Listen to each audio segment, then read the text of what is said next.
اداتار کے ذریعے اسلام آباد ہائی کورٹ میں نواز شریف کی حفاظتی ضمانت کی درخواست دائر ہوئی ہے اور رجسٹرار آفس نے کوئی اعتراض نہیں لگایا کہ اٹارنی کے ذریعے درخواست دائر نہیں کی جا سکتی۔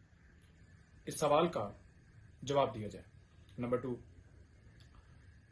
عمران خان صاحب کی طرف سے اسی طرح سے، کیونکہ میں عمران خان صاحب کا اٹارنی ہوں جس طرح طارڑ صاحب ہیں، تو ہم نے اسلام آباد ہائی کورٹ میں رجوع کیا تھا، درخواستیں دی تھیں، اور اس وقت یہ اعتراض لگایا گیا کہ عمران خان صاحب خود آئیں، خود پیش ہوں۔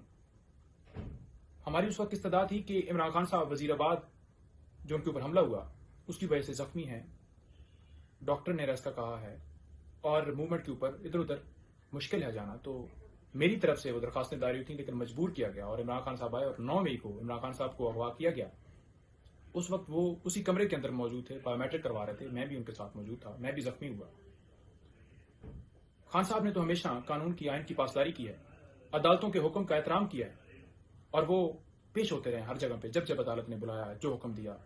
لیکن دوسری طرف آپ دیکھیں کہ نواز شریف صاحب باہر بیٹھے ہوئے ہیں، اور کیسے حفاظتی ضمانت دائر ہو گئی اور اس کے اوپر اعتراض بھی نہیں لگا اور اس درخواست کو ایڈمٹ کر لیا گیا۔ تمام سوالوں کے جواب دیے جانے چاہیے۔